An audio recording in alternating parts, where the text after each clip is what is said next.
Welcome to Cold Brew Got Me Like, the television show on Twitch. The most popular television show since 2.5 Men.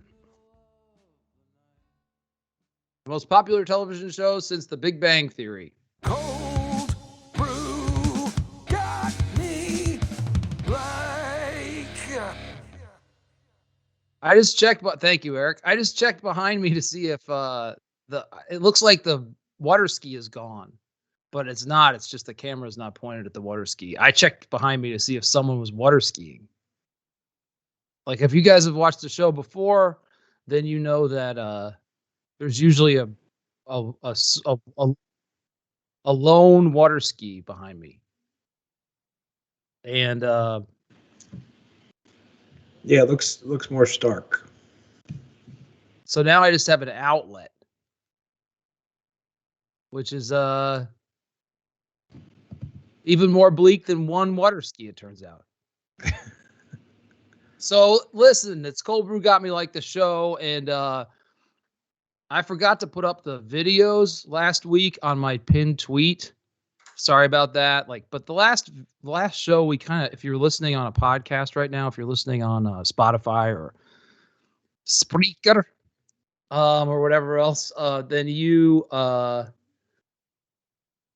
last week the show was about the monster truck that ran over the water beds, and what were the other things we did last week? The monster truck that ran over the water beds, Stairway and then to the Stars. Stairway to Stardom. Oh, thank you, Stairway to Stardom. Thank you, Eric.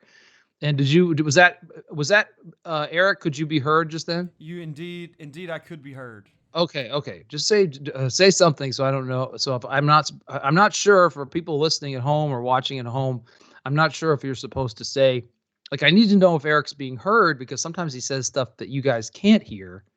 And anyway, so I'm not sure if I'm supposed to respond. Some interesting behind the scenes stuff for you. So anyway, it's pretty hot here. I'm in Monrovia, California. And it's actually not that hot. It's just kind of, it's not hot compared to Portland, which all of a sudden is the new Miami, but everybody's like, global warming's not real. Global warming's not real, except for Portland is the new Miami.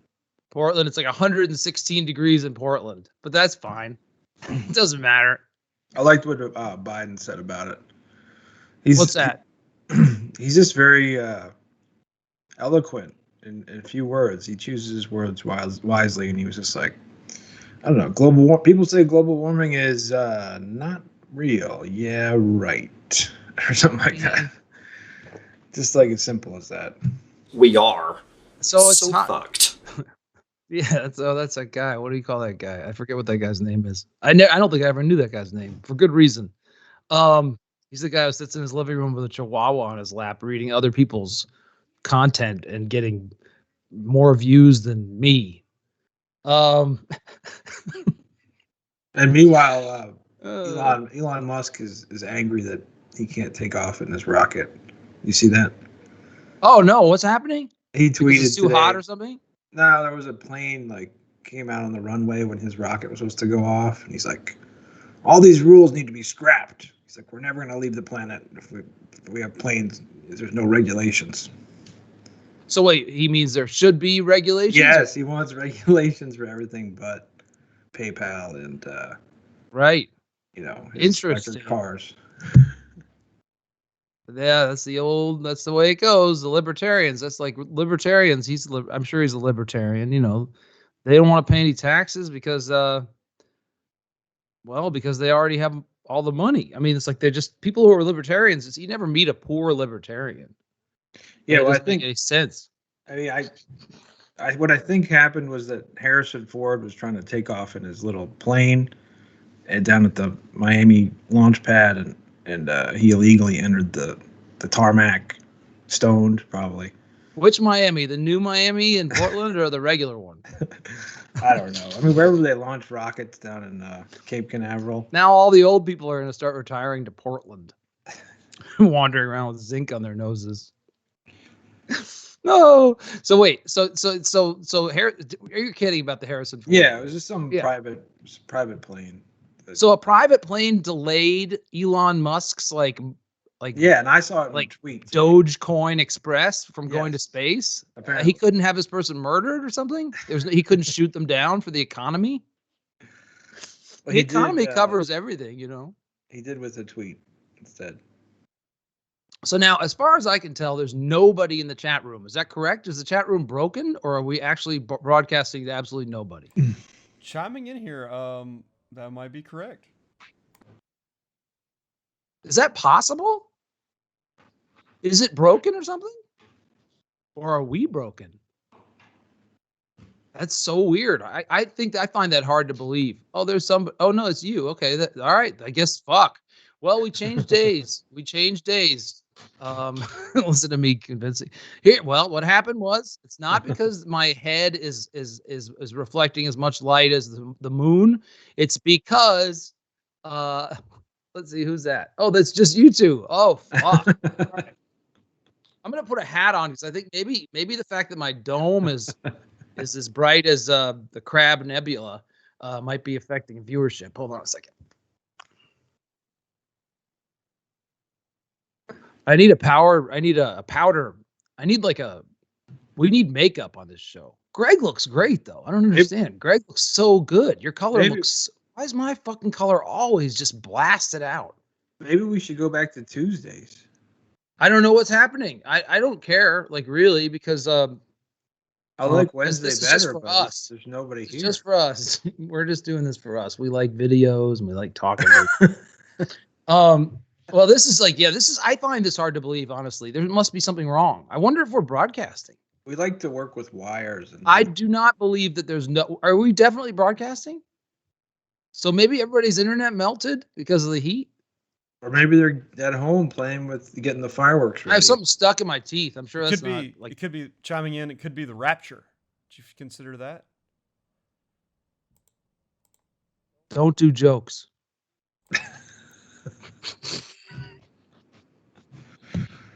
That's Chris's specialty, is the Rapture. Yeah, it could be the Rapture, I guess. I mean, if it's the Rapture, then man, I guess our whole audience was sinners. Where's you have some diehard fans. Where are they? That's what I'm saying. I find this very suspicious. I mean, I'm surprised to have none. I don't actually care, but this will be a boring podcast if I go on about it. So I'm not going to go on about it. I'm just going to, and you know how they say, fake it till you make it. So, hey, holy shit. We've never had this many people listening to the show. Holy fuck. We're going to need a bigger chat room, which is the same joke as we're going to need a bigger boat, which is like the only joke that people use in the world. You know about that joke, Greg? Yeah. Yeah. You know how everybody says that about everything? Like, you know, the copying machine's broken and people are like, we're going to need a bigger boat. And everybody's like, and then you say, like, we're out like Taco Tuesday. And someone says, we're going to need a bigger boat. And everybody goes, Was that like a war joke or something? No, it's a joke from Jaws. Oh, that's right. One of the worst things that Steven Spielberg has ever produced by accident. I mean, he didn't mean to. Yeah, we're going to need a bigger boat. It works for everything. Here, since there's nobody with us, let me just read the news story. SpaceX had to scrub a satellite rideshare mission in Florida Tuesday due to a helicopter entering the launch range during the final countdown. And CEO Elon Musk blamed the incident on airspace regulators. Talking to Twitter to vent his frustration, Musk posted, "Unfortunately, the launch is called off for today as an aircraft entered the keep out zone, which is unreasonably gigantic. There's simply no way that humanity can become a spacefaring civilization without major regulatory reform. The current regulatory system is broken." There's a man who should not be tweeting. He had to delay one launch. Yeah. And that means we're never going to get anywhere. We're never going to get to space. We're never. And does he have a plan for space that involves more than Like, I know Jeff Bezos' plan for space is just to look out the window, but is there any, does he have a plan for, is he going to do experiments or anything, or does he just want to get up there and get the lay of the land just to see if he can maybe put a golf course up there or something? Yeah. Does he have any plans, like any for humanity or anything? So what do we care if he gets up there for? I don't care if he ever gets up there. I hope helicopters block every one of his damn launches. I don't care if he gets to have a pleasure dome up there. Elon Musk's invite only pleasure dome. Yeah, it's really his fantasy. It's all. Yeah, he's gonna project porn movies on the dark side of the moon or whatever. Sorry, Elon. Yeah, sorry you can't project your fucking porn movies on the dark side of the moon, you megalomaniac. You misanthropic fool. Misanthropic emerald heir. There's somebody. There we go. We really do. We were open. We had no. Hello, Gem City Record Collector. And by the way, you've been locked into the chat room because you're our only viewer, so you cannot leave no matter what. And we have put a geotag on you. I don't even know what that is. You missed a lot, Gem City Record Collector. You missed us talking about whether or not the chat room was broken, mainly because there's nobody in it at all. And I guess we changed to Wednesdays and fucked everybody up. But I don't care. We can still do cold brew on Wednesdays. I'm all ready. I did a hike. I'm all fired up. I'm mad about Elon Musk. I think that whoever flew that helicopter, I would say we should get as many helicopters as we can down there and constantly fly them in his dumb airspace. And then he can complain more about how, like, we need more regulations instead of less. What a dope. What a dope. I mean, seriously. I wish the helicopter flew toward the rocket and sliced it in half. Yeah. And all the money fell out. And everybody got to pick it up. Remember those fucking that's what you're gonna find out. His rocket fuel is like the secret to Elon Musk's success is he's burning actual currency. Oh yeah, or he's using food stamp cards as gasoline. He's burning Social Security payments. So Elon Musk, yeah, I encourage everybody to get a helicopter or a facsimile of a helicopter or balloons and a lawn chair and interrupt every one of Elon Musk's fucking stupid flights, because who cares anyway? None of us are invited to his space party. That's a fact. None of us are invited to his space party. And whatever. Today, who died today? Donald Rumsfeld. I think it's so interesting. Donald Rumsfeld died. He did so much evil, and there he is dead. He lost, like everybody does. Everybody loses. Everybody ends up in a grave. And I'm not trying to say that as a negative thing, but you can use your time on Earth and do something good. But that guy, just to be popular, anybody who joins a bureaucracy is doing it because they want to be popular, because it's not fun. His life was not fun. It's not fun making policy. It's all about power. It's just all about walking around in your loafers in the fucking storied halls of Congress or whatever, halls of Congress. It's all about just getting to be in the in crowd, except it's the worst in crowd ever because you have to kill a bunch of people to be in it. And he is a perfect example of a drab businessman who is just willing to make giant decisions. Much people have been saying today, they've been mentioning Henry Kissinger and saying that they hope he dies soon too. I can't believe that Henry Kissinger is still alive. It's absolutely insane. But just the fact that you can do so much damage or you can do so much good, and to just, Donald Rumsfeld behaved like a frat boy at the podium all during the Iraq War.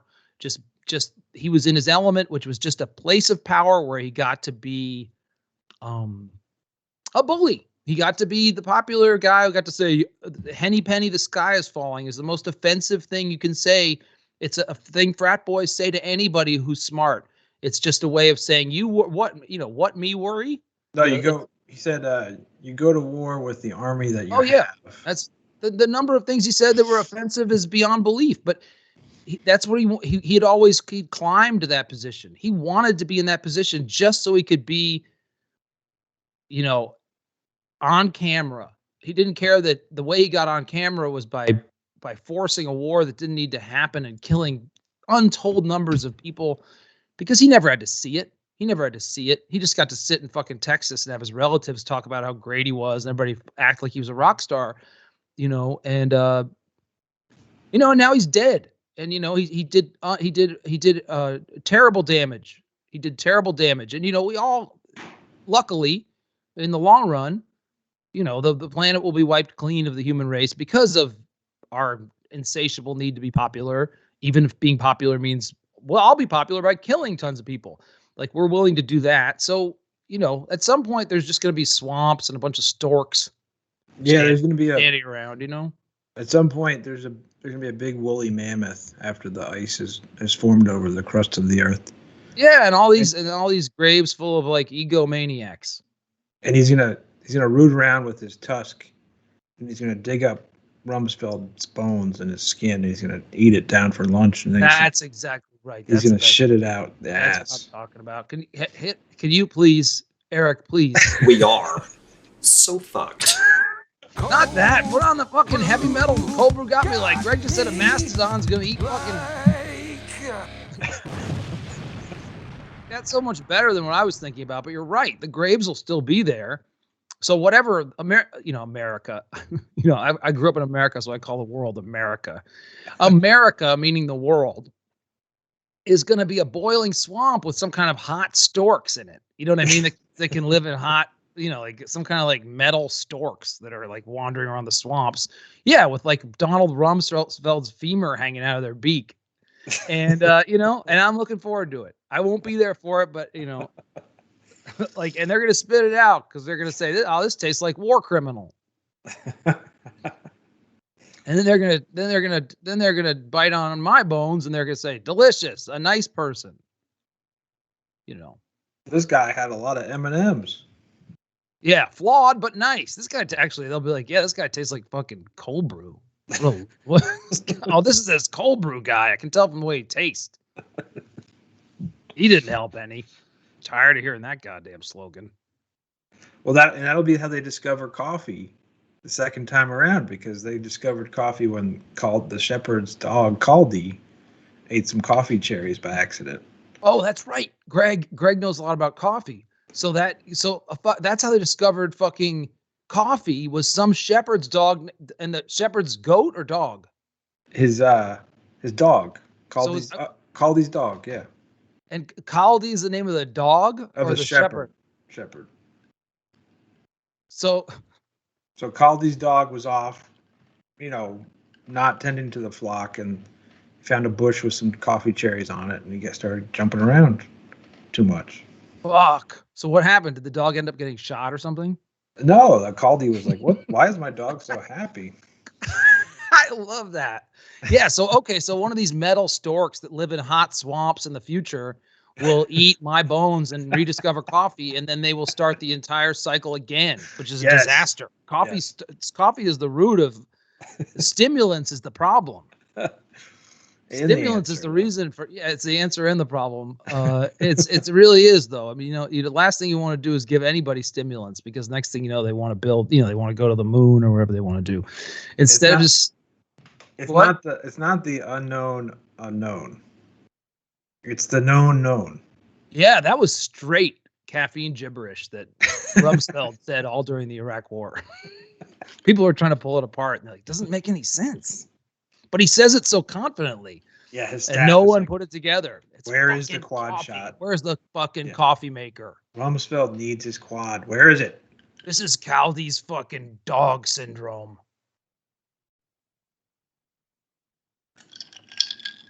I hate saying quad shot. Sorry about that. Quad shot. Is that bad? Quad. Oh, is that bad? I mean, I don't mind it. I don't like it. Quad shot. Well, I wouldn't call a show that. I wouldn't call our show Quad Shot. So anyway, you hot storks. From now on, everybody in the chat room is a hot stork. The chat we got some more people in there. We have a few people in here who found out it was Wednesday or whatever. Listen, the show's on Wednesdays now. Wednesdays at 6:30 Pacific, 7:30 Central. No, fuck. 6:30 Pacific, 7:30 Mountain, 8:30 Central, and 9:30 Eastern. Gem City Record Collection said, "Has there ever been a white guy named Donald that didn't do terrible damage?" That's an interesting question. Not off the top of my head. No, Don King was not a good guy. And she said, he or she said, Fagin too, maybe. Tequila and cocaine got me like. Oh, okay. That's like is that Gem City Record Collector again? Yeah. Because he's deep in like vinyl world. So he's referencing Steely Dan right now. Donald Fagen. He's gone vinyl mad. Vinyl got me like. So yeah, Donald Fagen. Yeah, I guess, I don't know if is Donald Fagen the guitar player or Donald Fagen the Nightfly? Walter Becker. Okay, yeah, Donald Fagen's the main guy. Walter Becker was the guitar player. But I mean, I guess I don't know. You guys can argue in the chat room about who's more important, Becker or I don't know enough. But I do know that I just recently started listening to the Steely Dan song Gaucho, which I didn't know about. Probably because I've been paying too much attention to their greatest hits and not enough attention to album cuts. But the song Gaucho off the album Gaucho is just such a great fucking song. It's like an easy listening, but it's like an easy listening opera. It's really great. And the lyrics are really strange and good. Oh, which brings me, okay, before we start watching videos, something stunning to me is I forget the name of the woman who sings that song from last week's show, Hairdresser. That crazy song where it's like she starts saying like Scissors McGee or whatever halfway through. She changes the song to some song called Scissors McGee, or I can't remember what it's called. But she had two songs in one. Like she's going on about this hairdresser that wouldn't dance with her. And then all of a sudden she started saying like, what was it? It wasn't Scissors McGee. It was like, she was going like, I forget, but she changed the whole song. Anyway, that song you would think was lost to the, the dust of history. public access. Yeah. It turns out it's on fucking Spotify. That song, the studio version. That's horrible.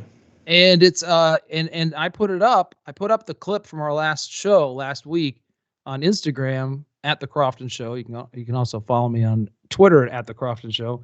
And anyway, people in the audience of Instagram started saying like, that's a good song, which just shows you where we're at musically. Like this, I will say that lyrically, almost every song now is just about like being at the club. If it's like R&B, then it's all about just fucking, like, but it's just really explicit. Like, like I'm going to shove money up your ass or whatever whatever fucking just, nothing. There's nothing to investigate about the lyrics, let's put it that way.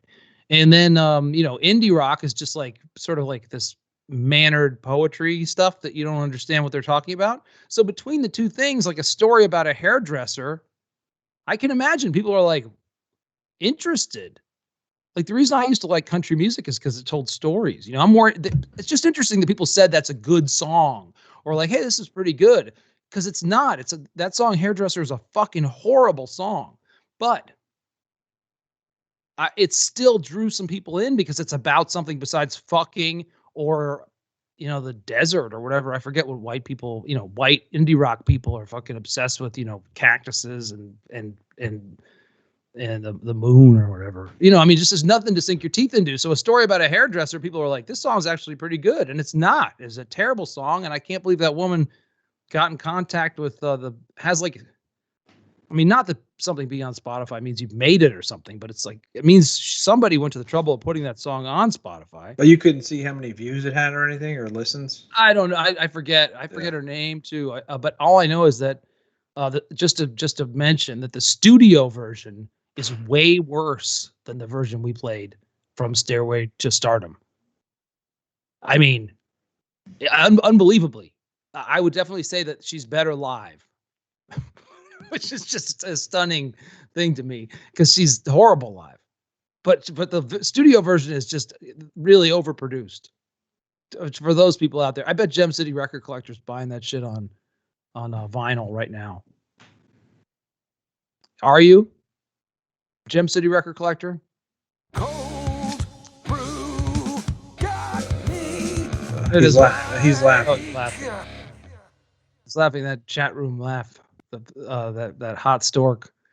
Hot stork. I don't know what I'm talking about. Listen, let's go to the video. Well, I had Right? one, Or you go ahead. Yeah. I had one thought about what you're saying. You know, good art or good pop music and film, there has to be some kind of support to it, right? You know, there has to be a culture, a middle class, magazines. You know, not a trashy internet. Like things have to feed into it to so you can produce a good song. And just think of our culture right now is reflective of what's going on. Like if you look at the videos on MTV, it's gotten even worse than you could have anticipated. But so has what's going on in the world. So yeah, the internet. Well, yeah, I mean, like it's kind of like music's competing with music is has been relegated to the background in this culture. I mean, that's the problem. I mean, if someone's yelling about a hairdresser, you're going to turn it down. If someone's talking about the moon and the desert or whatever, or they're talking about fucking, you can kind of tune it out because you kind of know what it is, and it just becomes like a background texture to text to. yeah, well, it's also, Wall Street took over Hollywood, 15 years ago. It's Wall Street has taken over the music industry, like, so that's a big part of it too. Like, yeah, it's like no one focus gets groups. paid if Wall Street's involved. Yeah, the songs were fucking focus grouped. I mean, the worst songs throughout history have probably always been focus grouped in some way. But, there was a thriving music industry before fucking music became free because it just happens to be the smallest files. So it's easier to steal.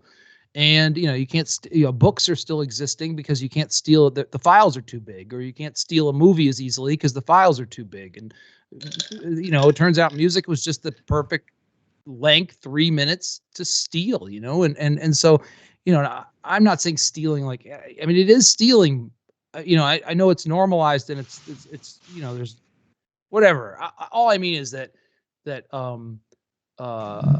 when the musical economy was going okay, you could be a good musician and settle for less money. But now you can't even do that. So it's like there's not a subculture of good musicians who are like taking a pay cut, basically. Right. Yeah. You just have like these big focus group stars, and it's just a joke. It's a drag, and and people don't want people yelling about hairdressers because they want to be on Tinder. They're busy doing some other stuff, usually watching porn or porn and sex. I mean, this is back to my same old thing I always say. But it used to be you made a decision. Do you want to stay home and listen to music, or do you want to go to like the bad part of town and rent a porn tape? Now you don't have to make that decision anymore. You're not going to stay home. You're not going to stay home and listen to music. You're going to stay home and masturbate. I mean, there was the room that the space that music existed in people's lives has gotten smaller and smaller. So some lady yelling about a hairdresser is not going to be the kind of lyrics a focus group is going to respond to. You play that's hairdresser song to your average focus group, they'll say, "I'll never get any texting done if I have to listen to this storyline about a hairdresser. I'd rather hear a song about the moon, or a moon, or just talk about fucking. I don't want to hear any shit that I have to engage with." Right, but at least the hairdresser has some human interest, and that's what the art world is lacking at the moment. Well, we're gonna bring it back when the whole goddamn planet's a hot swamp with metal storks. They'll eventually figure out, some kind of music. They'll probably whistle to each other. I mean, I'm not saying it's gone forever, but Kurt Cobain, 93, warned it was happening, and it's happened ever since. Did he? Well, watch out for corporations was his message. Yeah. Poor guy, and he got destroyed by them. I mean, he was apparently his management. He couldn't say no to anything. Because he was from a background where he had no self-esteem. So these big wigs just said, "You have to play this show, or else you're going to lose your whole career, and you need to do 500 shows this year, or you're not going to be hot anymore." And he said yes to everything. He had no boundaries, and I can relate. I'm trying to build them now, but you know, the way he grew up, he was just shuttled around between houses and stuff, and so he had to be a people pleaser to survive, you know, and so he ended up. The same thing happened to Jimi Hendrix. Jimi Hendrix, like, his tour schedule was absurd. You know, like these people end up, they get these insecure people and they scare them and say your career is going to go away if you don't play a show every day for the rest of your life. And it's really just so these managers can take 10%. Oh, I'm exhausted already. Let's I'm talking too much shit. Got me like Oh, New nice. Beverly Cinema. New Beverly Cinema's back open. I fucking love it. I can't go yet because everything's been sold out, but I'm dying to go back. Yeah, I New heard Beverly. Quentin Tarantino on Mark Maron the other day. I'm not so interested in Quentin Tarantino. You know, I don't want to hear him talk, but I love that he saved that theater. I know. I love him for that. But the last thing I want to hear is a Quentin Tarantino interview. I'll tell you that. Yeah, he's a little bit of a Oh, thank you. He's kind of a bully. He's a cold brew victim. I think he's a cokehead, though. I mean, his thing has always been cocaine, I think, and he's one of those people that you really know it. It's like he's got a big belly now, though. So I don't know. I think he's off the cocaine. Cocaine gas. All right. Well, anyway, let's get to your clip. Gas. Okay, we got some good clips for you guys today. Oh, we're gonna watch this guy first. Oh, it doesn't matter. We can. Let's watch the wrestling first. Okay. Here's the thing. All right. I'm gonna let this thing just play because this is one of the most amazing wrestling clips you'll ever get, and this is a perfect example of what happens when you know, when you've got a smaller ecosystem of smaller privately owned businesses, and you can put this kind of shit on television. The haze would come to me.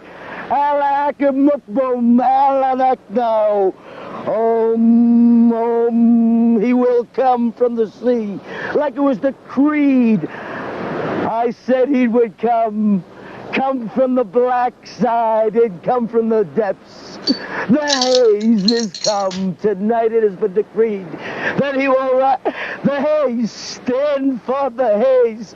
The haze has come and it has been decreed. From the darkness, from the turmoil, he has arisen. He has arisen. This is the chairman of the board speaking from Waikiki Beach. It is exactly 22 minutes after 7. This evening in the purple haze is all over Diamond Head and the Jewel in the Pacific. And out of the purple haze, there can only come a man of undeniable athletic ability. A man after the sun sets.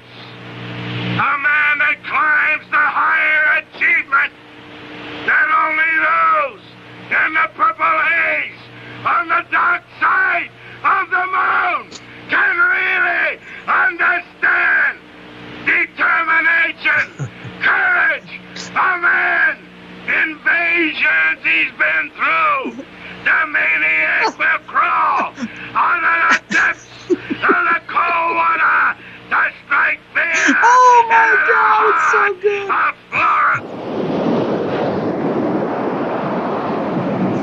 Okay, please pause it. Leave him on there. Can you leave him on the screen? Oh, fuck. Is that the actual sound of the water? I don't know what they did. I don't know what they did. That wasn't Kevin Sullivan. Kevin Sullivan was the guy who was like saying that, you know, saying fake Arabic or whatever he thought, you know, that when he was saying like the people in the beginning with the box on the beach, like that was Kevin Sullivan, the wrestler. He's from Boston. Which on the left or the right? On the right. I don't know who that. Okay. That was a woman in the other suit or the other cloak. But this is what was going on the beach in Miami. This is in Florida, probably like Gainesville or something like that. Probably Panhandle. This looks like Panhandle action to me. But this is the old Florida, by the way, not Florida in Portland, Oregon, where it is now. This is back when Florida was down in Florida. So anyway, these guys I always loved this promo This is a wrestling promo. This is on Saturday mornings. This is why we don't have any interesting artists in the world, because this is the kind of shit that I would see on wrestling in the morning as a kid. And it created a carnival. It made me a carny watching this because it just looked so fun. But I just love in the middle of that. So the weird thing is that they were talking normally at the beginning. I mean, not normally. They weren't talking normally. They were saying crazy shit, but that was actually Kevin Sullivan's voice. But then I don't know where that fucking bullhorn guy came from. Like the chairman of the board from Waikiki Beach. What the fuck was that about? And he's like supposed to be the satanic leader, I guess. And obviously they summoned Mark Lewin. That's Mark Lewin, the guy in the purple coat. And they call him the Purple Haze was his wrestling name. Now, the really funny thing is that, first of all, the chairman of the board from Waikiki, I don't understand. Like, it looked like Kevin Sullivan was trying to mouth what he was saying, like to pretend he was saying it, but that wasn't Kevin Sullivan's voice. I don't know. The whole thing was beautiful. But my favorite part is that Mark Lewin had to hide in the water.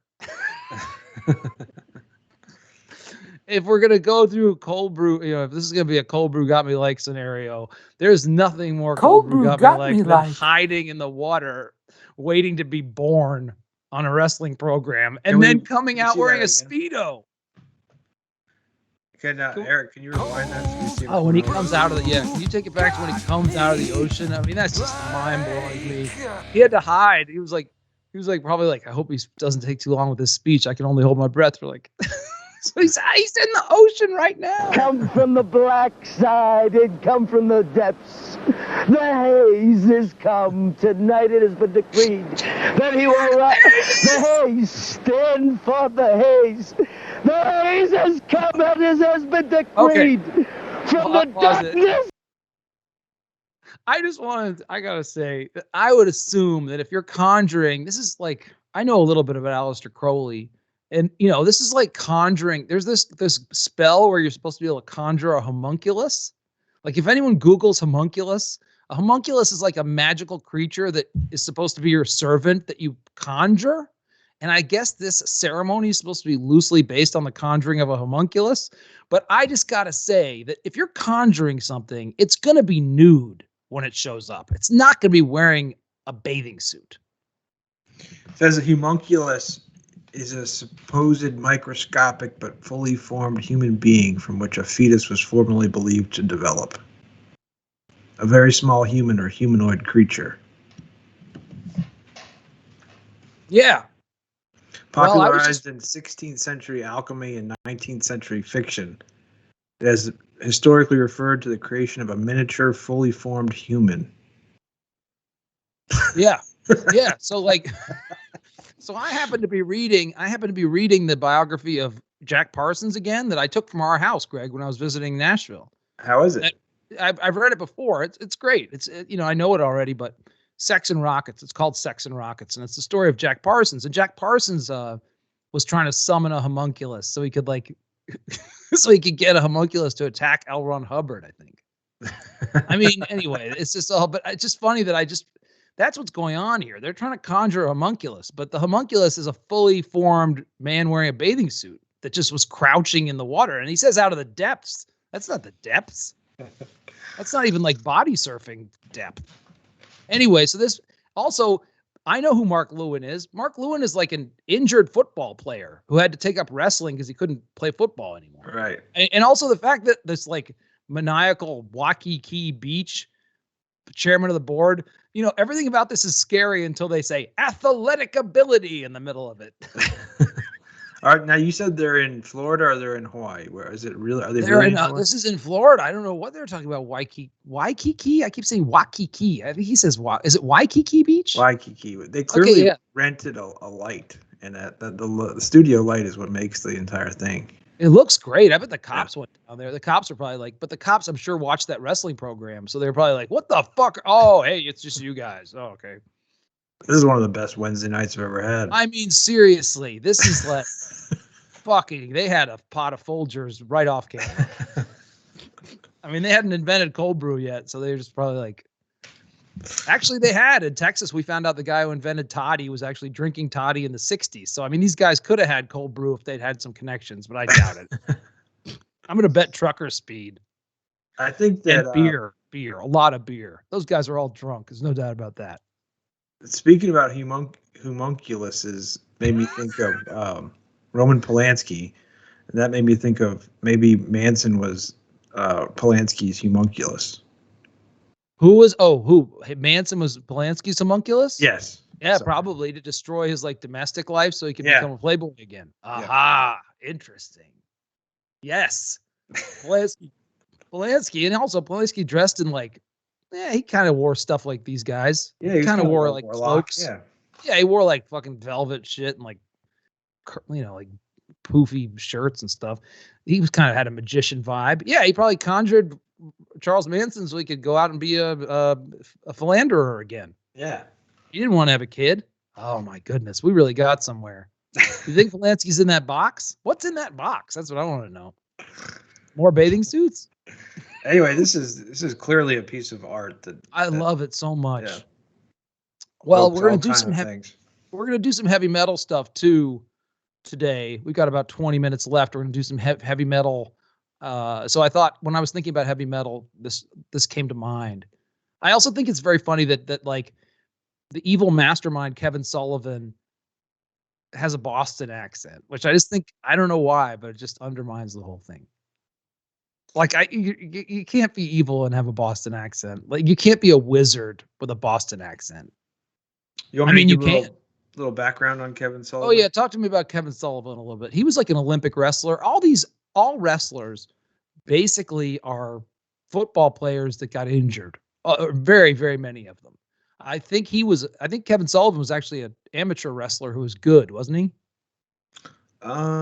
Yes. He had been an amateur wrestler, but was not trained professionally. His first professional match was in Montreal. Sullivan wrestled as Johnny West in the 1970s. And he went by several ring names: the Boston Battler, the Games Master, Johnny West, Kevin Caldwell, Kevin Sullivan, Masked Lucifer, the Great Wizard, and the Taskmaster. He was 5'9" and 250 pounds. Yeah, he was a very muscular man. Very, very like definition of a fire plug. Yeah. In a Boston accent. He started out as a normal wrestler, and then he stumbled into this basically like kind of like a Manson Night Stalker, He went Anton LaVey thing. He went to the National Wrestling Alliance Gulf Coast Championship Wrestling in the early 70s. Captured the Gulf Coast Tag Team Championship with Ken Lucas on March 11th, 1971. Okay, this is a direct line to what we were talking about corporate music versus, this was the equivalent of like Gulf Coast Wrestling had its own little fiefdom, where they reached it was before cable television, so they reached only their local television station's audience, and they built their audience because that audience was not aware of any other wrestling organizations. So they had their own little Right, fiefdom. they had to get together in person. Yeah, and there was like a little culture. Each part of the country had its own little wrestling organization where they had their own production values, and this, was just a great place to be. If you were in Tampa or wherever the hell this was in 1981 or 82, you were just in the right place at the right time to watch some really good television. So then he went from there pretty quickly to the NWA. He was involved in tag teams, and then he was in the WWF after that. So he rose quickly. He's a booker too. He's like a smart business guy, so he ended up being a booker. So behind the scenes, because he was not physically that impressive, but he was. The problem with having a model for a sport where you get injured football players to be your wrestlers is that a lot of them aren't very smart. So you get the smart wrestlers because that's why talking is such a valued thing. If you're good on the mic, like for doing promos or for doing this kind of nonsense, like Kevin Sullivan actually just had a pretty sparky intellect, which made him a good talker. Okay, here it says, known as the heel Boston Battler, Sullivan's the Prince of Darkness gimmick started during 82 to 87. So, because I knew him as this, evil Kevin Sullivan, and in the championship wrestling, he became associated with Maniac Mark Lewin, Purple Haze. Yeah, that's him. Mike Davis, Bob Roop, The Lock. Yeah, Bob Roop was a former regular wrestler, and then Kevin Sullivan turned him into a Satanist. That was the storyline. Yeah, he shaved half his head and started wearing like blue makeup. And they were known as the Army of Darkness. Yeah, and it was also like punk rock and metal influence. Like a lot of like the fact that this stuff happened like after punk happened. The fact that they had like, Bob Roop, who was, had made a good living as an Olympic wrestler, before the punk rock happened. But then people were like not as interested in wholesome wrestling, so they shaved half his head. So next thing you know, Bob Roop was called like Amblaga Dagata. I forget what they called him, but he had like a Satan name. Like they had to jazz him up. Like after the Sex Pistols, people were like, I don't want to watch Olympians wrestle. I want to watch people with purple hair. Right. People coming out of the ocean. No more Bob Backlund. Yeah, Bob Backlund. Yeah, Bob Backlund. Unless Bob Backlund came out of the ocean, right? They're like, how can we reinvent the Purple Haze, or how can we reinvent? In this case, his name was Mark Lewin. We'll have him come out of the ocean next to a wooden box. Okay, well, this leads to your next story is the death metal guitarist. Yeah, can we do the next one? We're going to do a news story about Cannibal Corpse. It's kind of a depressing news story, but I think it's interesting because like there's an interesting thing that happens when you do a wrestling character or any character. You start to act like that in real life. Now, I'm sure Kevin Sullivan at first was like, oh, this is so dumb, me being the Prince of Darkness. But I bet you anything, next thing you know, he was out at a bar like with a bullwhip and a dog collar. And you know what I mean? Like these things tend to spill over into real life. People start to believe their own character. So I wouldn't be surprised if there was like Kevin Sullivan was out in a singles bar wearing a cloak and talking like this about, 6 months after this. Right. He's like, I'm never going to talk like that. This is just something strictly for the TV. Next thing you know, he's hanging around with heavy metal bands and running his own dungeon. Well, and after this show, I have delusions of being a famous podcaster, and so I go strutting around the block outside. I go get some tequila shots down the street. Yeah. Oh yeah. You mean after this show that started with 0 people in the hot chicken room or whatever I was calling it before? You plug enough wires and put a microphone in somebody, and you start thinking you're hot shit. You're damn right, actually. Yeah. If I look around right now at how much equipment I have, like this makes me feel like I must be doing something right instead of just basically I spent like, $90 on Chinese equipment. But it does make you feel like, gosh. That's another thing I thought, man. The fact that all of our shit is made in China and everyone's fine with it for the past 30 years is crazy. Everything's made in China. Yeah. And it's just a totally normal thing. Yeah, and everybody in America who used to make stuff is wandering around fucking boarded up towns on opioids. And who pointed it out was Bill Maher, Mel Brooks' son. He's like, the whole thing with Nixon and everything was we're gonna influence them with capitalism, while the opposite happened. We're doing bad things because we're in business with them now. Oh, I mean, yeah, I mean, it was a really good point. It made me think of just how much shit that's made in China for so long.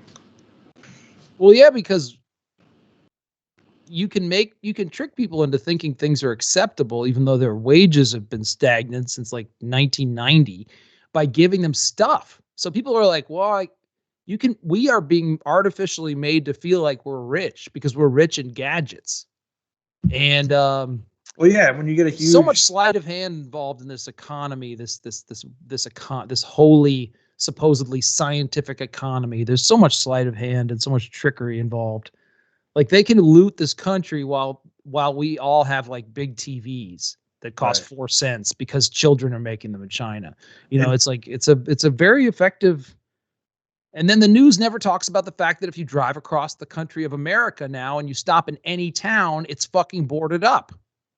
Right. And so, and also when a huge shipping container, or a huge ship that holds 20,000 shipping containers gets caught in a canal, that's kind of rings a bell and it makes you realize shit too.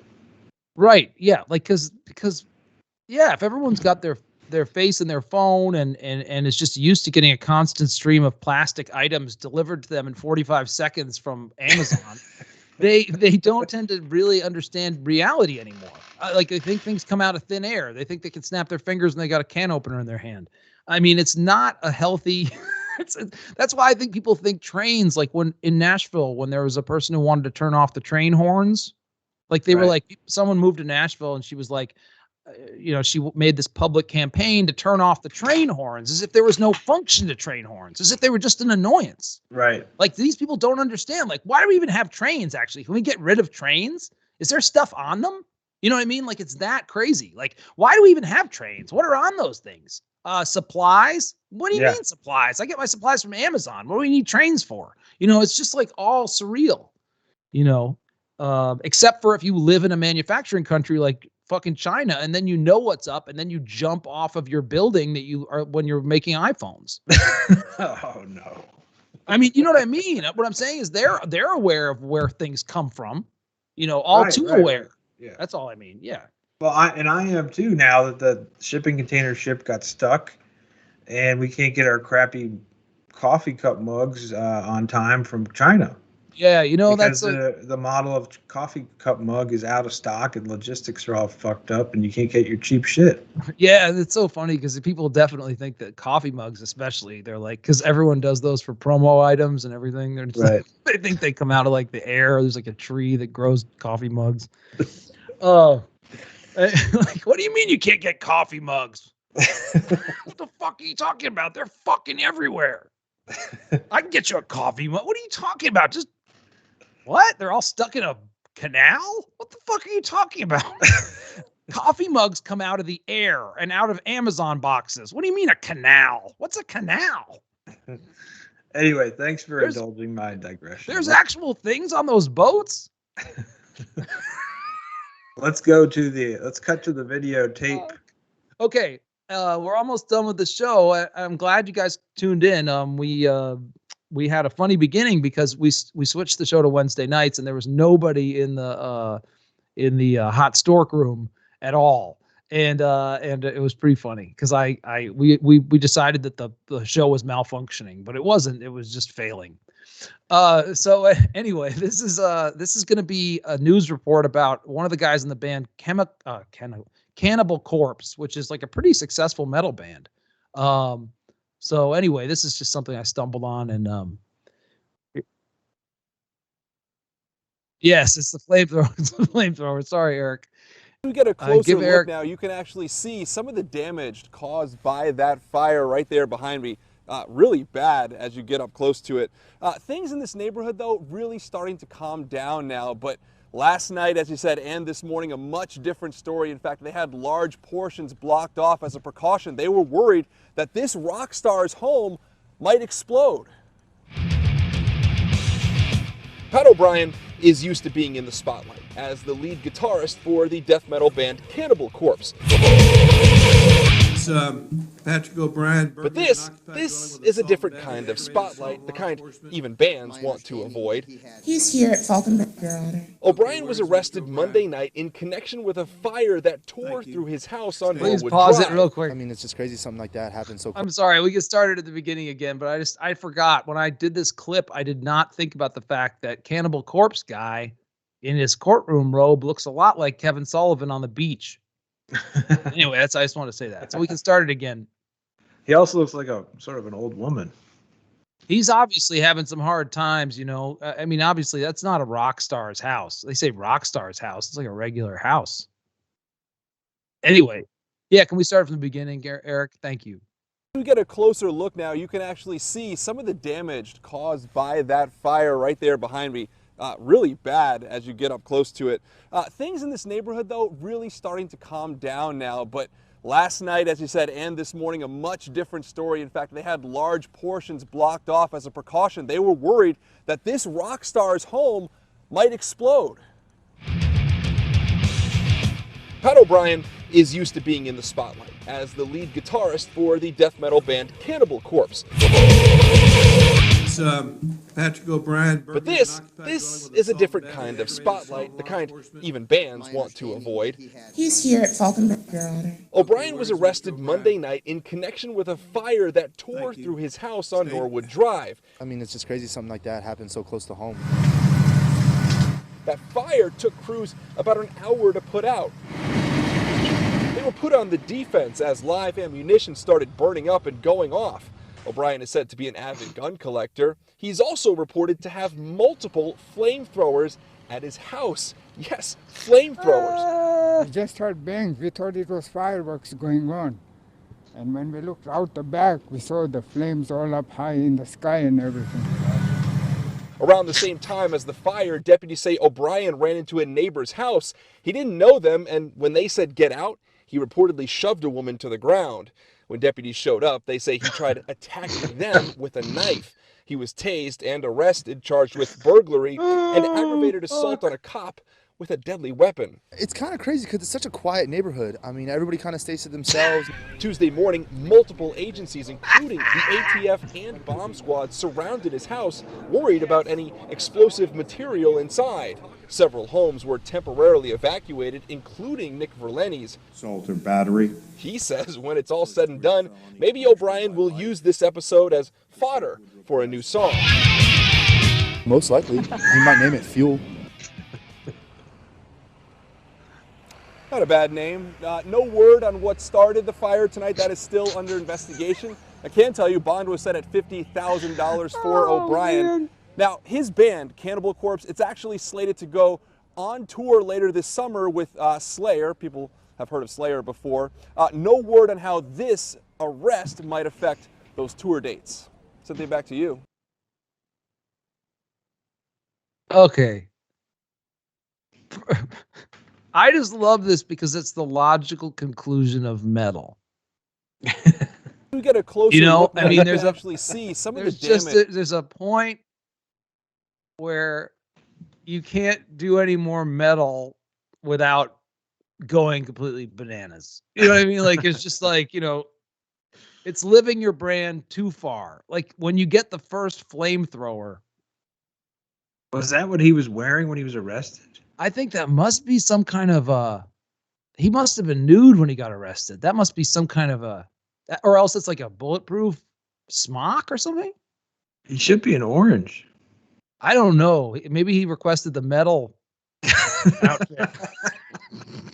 Cold brew. Oh my God. But it's just so funny. He's a guitar player for a band, but like he starts getting flamethrowers and his neighbors don't even know. It's like he's not even like a rock star. It's like he's just his neighbor's like his neighbor's not in a metal band, doesn't have any flamethrowers.